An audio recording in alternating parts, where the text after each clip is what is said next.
उज्जैन की करेंगे, जहां पर एक दरगाह में हनुमान चालीसा के पाठ किए जाने पर हंगामा मच गया। बताया जा रहा है कि दरगाह में चादर चढ़ाने की परमिशन मांगी गई थी, लेकिन उसकी जगह हनुमान चालीसा का पाठ किया गया और ये सब करना गलत है। इससे धार्मिक भावनाओं को ठेस पहुंची है। उधर अब इस मामले में सियासत गर्मा गई है। कांग्रेस ने इस पर सवाल उठाए हैं। वहीं बीजेपी का कहना है कि हनुमान चालीसा करना कोई गलत काम नहीं है। इससे किसी को आपत्ति नहीं होनी चाहिए, क्योंकि यही तो गंगा जमुना तहजीब है।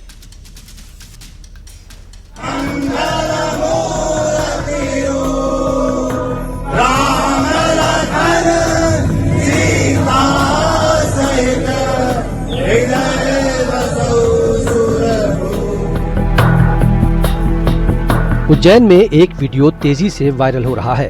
वीडियो मौलाना मौज दरगाह परिसर का बताया जा रहा है। दरगाह में कथित रूप से हनुमान चालीसा पढ़ने का दावा किया जा रहा है।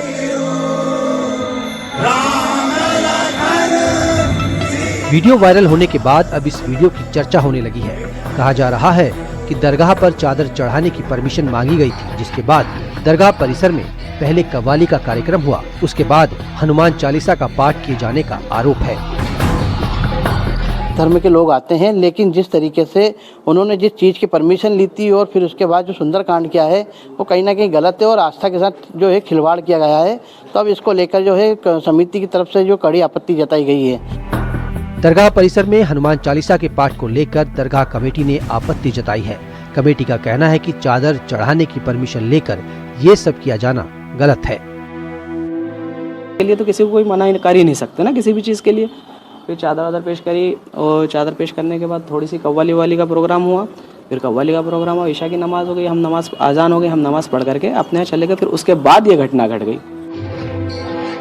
अब इस पूरे मामले पर सियासत भी गर्मा गई है। बीजेपी का कहना है कि दरगाह पर हनुमान चालीसा का पाठ हो गया है तो किसी को कोई दिक्कत नहीं होनी चाहिए। इसी को गंगा जमुनी तहजीब कहते हैं।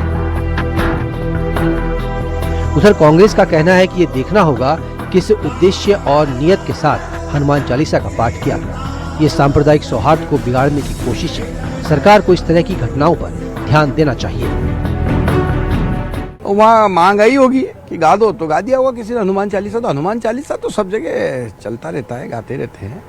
कव्वाली के कार्यक्रम में भी जो है बुलाया होगा तो चले गए, और जब चले गए और बोला होगा कि भाई हनुमान चालीसा गा दो तो उनने गा दिया होगा। जय श्री राम। साथ में हमें ये देखना चाहिए कि हनुमान चालीसा का पाठ हम लोग करते हैं, और अगर कहाँ आप हनुमान चालीसा पढ़ रहे हो किसी की भावना आहत ना हो, क्योंकि उनकी भी कुछ आयतें होती होंगी, उनकी भी कुछ प्रार्थना होती होंगी जो पढ़ते हैं। अगर वो इसका उल्टा करें तो मुझे लगता विवाद होगा। तो इसमें एक कहीं ना कहीं ये देखना चाहिए जो भी हनुमान चालीसा पढ़ने वाले हैं कि आप हनुमान चालीसा पढ़ रहे हैं, कहीं कोई आहत ना हो और कानून व्यवस्था ना बिगड़े। दरगाह में हनुमान चालीसा पाठ को लेकर एक नया विवाद छिड़ गया है। दरगाह कमेटी ने भी इस पर सवाल उठाए हैं। फिलहाल मामला गरमाया हुआ है। उज्जैन से अजय पटवा के साथ ब्यूरो रिपोर्ट, न्यूज़ 18।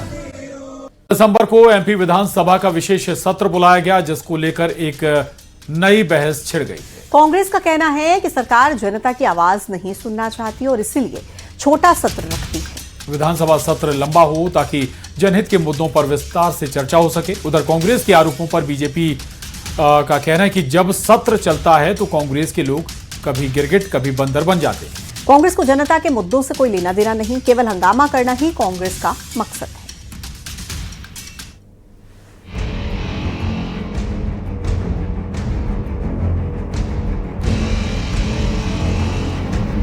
सत्रह दिसंबर को मध्य प्रदेश विधानसभा का विशेष सत्र आयोजित किया जाएगा। दरअसल एमपी विधानसभा को 75 साल पूरे होने पर ये विशेष सत्र रखा गया है। 17 दिसंबर 1956 को विधानसभा का पहला सत्र हुआ। विशेष सत्र को लेकर विधानसभा अध्यक्ष नरेंद्र सिंह तोमर ने कहा कि सदन में विकसित एमपी पर चर्चा की जाएगी।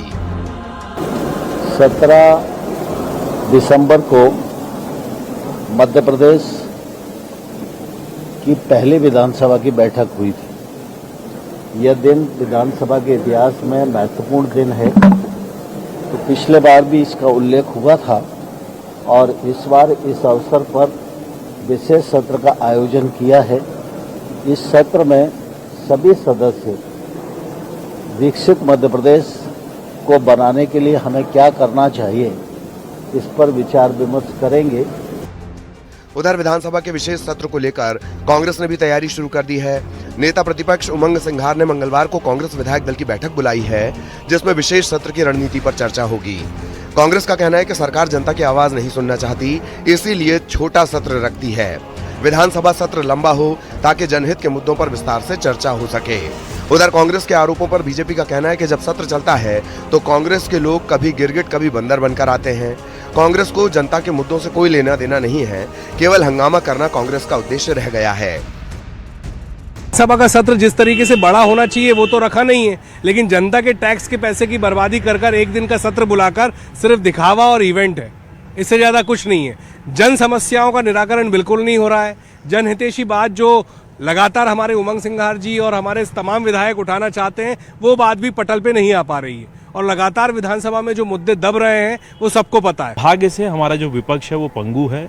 जब सदन लगता है, सत्र होता है, तो कभी वो गिरगिट के रूप में आते हैं, कभी मदारी के रूप में आते हैं। तो ये जानवर और पशु बनकर वे विपक्ष की भूमिका निभाते हैं, लेकिन जबकि वो अच्छे खासे इंसान बने हुए हैं, जनता ने उनको विपक्ष की भूमिका दी है, उसका निर्वहन वो सार्थक रूप से कर सकते हैं। लेकिन जिनके मन और नियति में और नियत में सिर्फ खोट है और भ्रष्टाचार है, तो इसके अलावा ना वो विकास देख पाएंगे, ना मध्य प्रदेश को बढ़ता देख पाएंगे। विधानसभा के छोटे सत्र को लेकर कांग्रेस हमलावर है, तो वहीं बीजेपी का कहना है कि कांग्रेस सिर्फ हंगामा करती है।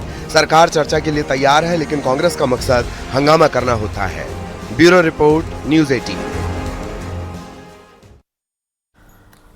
और अब बात करेंगे मध्य प्रदेश विधानसभा के शीतकालीन सत्र की। इस सत्र के दौरान विधायकों के सवालों के जवाब एकत्रित करने में अधिकारियों ने लापरवाही बरती। करीब 50 से ज्यादा सवालों के जवाब सदन में मंत्री ने नहीं दिए। और इसमें इंदौर चूहा कांड, विधायकों के नए आवास और GIS के निवेश की स्थिति समेत कई सवालों के जवाब विधायकों को नहीं मिले हैं। कांग्रेस का कहना है कि सदन में जब विधायक सवाल पूछते हैं तो अधिकारी जानकारी जुटाकर सदन में नहीं आते। जब सवाल के जवाब देने होते थे तो तैयारियां होती थी, तैयारी के साथ अधिकारी आते थे, हर साल हर सवाल का जवाब देते थे। अब तो ऐसा लगता है कि कुछ गोलमाल करके जवाब दे देते हैं कि अभी एकत्रित की जा रही है जानकारी, अभी नहीं है जानकारी, और सब बेवकूफ़ बनाने में लगे हुए हैं सरकार को, सरकार के मंत्रियों को। कि हम अगर प्रश्नों का उत्तर नहीं आता है, प्रश्नों के उत्तर को कहीं बाकी भ्रमित करने का प्रयास किया जाता है, तो उस पर भी वो नोटिस लेकर के कि उनको कार्रवाई होनी चाहिए, क्योंकि हमारे पास सारी संवैधानिक व्यवस्था है। इस संसदीय प्रणाली में, इस विधायिका में जो व्यवस्थाएं हैं उसके अनुरूप काम होना चाहिए। तो वो बहुत समय तक वो अधिकारी जो प्रश्नों से बचना चाहेंगे बच नहीं सकेंगे। MP समेत कई राज्यों में लगातार हार के बाद अब कांग्रेस 2028 विधानसभा चुनाव की तैयारियों में जुट गई है। लेकिन बड़ी बात यह है कि कांग्रेस के दिग्गज नेता और पूर्व मुख्यमंत्री दिग्विजय सिंह प्रदेश की सियासत में फिर एक बार सक्रिय हो गए हैं, जिसके बाद से अटकलें तेज हो गई हैं कि क्या MP में कांग्रेस दिग्विजय सिंह की नीति पर आगे बढ़ रही है। उधर दिग्विजय सिंह की बढ़ती सक्रियता को लेकर बीजेपी ने तंज कसा है। कैबिनेट मंत्री विश्वास सारंग का कहना कि राहुल गांधी की राजनीति ऐसे ही है, कभी किसी को बनाओ, कभी किसी को निपटाओ। तो वहीं कांग्रेस का कहना है कि दिग्विजय सिंह की पॉलिसी एकदम सही है और उनकी पॉलिसी से कांग्रेस को फायदा मिलेगा।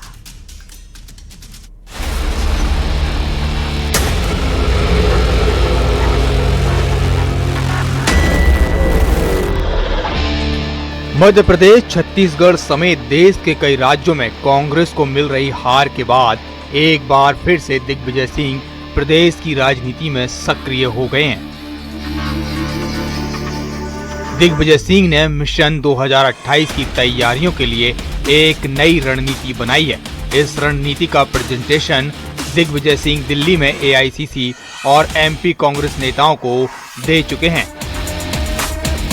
मध्य प्रदेश की सियासत में एक बार फिर पूर्व मुख्यमंत्री दिग्विजय सिंह का नाम तेजी से चर्चाओं में सामने आ रहा है। दरअसल इसके पीछे की वजह यह है कि 2028 के विधानसभा चुनाव यानी कि अगले 3 साल का जो रोड मैप है कांग्रेस का, वो दिग्विजय सिंह तैयार कर रहे हैं कि किस तरह से पार्टी को मजबूत किया जाएगा और कैसे पार्टी सत्ता में वापसी कर सकती है। इसके लिए उन्होंने पचमढ़ी से लेकर भोपाल और भोपाल से लेकर दिल्ली तक कांग्रेस के तमाम वरिष्ठ नेताओं के सामने अपना जो प्रेजेंटेशन है वो भी दे दिया है। पिछले 3 महीने में दिग्विजय सिंह ने पचमढ़ी शिविर, भोपाल कांग्रेस दफ्तर में चुनावी तैयारियों के प्लान को लेकर अपना प्रेजेंटेशन दिया है। चलिए अब आपको बताते हैं दिग्विजय सिंह का प्लान क्या है। हर जिले में 3 स्तर पर यात्राएं निकाली जाएं। मंडल, ब्लॉक, जिला स्तर पर पद यात्राएं निकालें। यात्रा में पार्टी के बड़े नेता कार्यकर्ताओं के साथ चलें। एक एक विधानसभा का कांग्रेस नेता दौरा करें। प्रत्येक विधानसभा में रात्रि विश्राम करें बड़े नेता। प्रदेश कांग्रेस अध्यक्ष 230 विधानसभाओं का दौरा करेंगे। दिग्विजय सिंह के प्लान पर कैबिनेट मंत्री विश्वास सारंग ने तंज कसते हुए कहा, राहुल गांधी की राजनीति ऐसी ही है, कभी किसी नेताओं को बनाओ, कभी किसी को निपटाओ। तो वहीं कांग्रेस का कहना है कि दिग्विजय सिंह की पॉलिसी एकदम सही है और उनकी पॉलिसी से कांग्रेस को लाभ मिलेगा। ये तो उमंग सिंगार जी और जीतू पटवारी जी बताएंगे या फिर इसका उत्तर राहुल जी करेंगे। राहुल जी की राजनीति ऐसा ही है, कभी किसी को बढ़ाओ, कभी किसी को निपटाओ। पर कांग्रेस किसी को भी आगे बढ़ाए, जनता ने उसे नकार दिया है। ये बात बिल्कुल सही है और उन्होंने ठीक बात और ठीक दिशा में जो है सुझाव दिया है, इसको माना जाना चाहिए। आउटरीच के कार्यक्रमों के बिना जो है कांग्रेस का जो शक्ति है उसको हम जो है हमारे पास शक्ति है, हम उसे समेट नहीं पाते। तो आउटरीच के कार्यक्रम बनाने पड़ेंगे जिसमें जो है पदयात्रा एक बहुत बड़ा माइल का पत्थर हो सकता है। दिग्विजय सिंह के प्लान को कांग्रेस पार्टी कितना मानती है और कितना इसका पार्टी को लाभ मिलेगा, ये तो आने वाला वक्त ही बताएगा।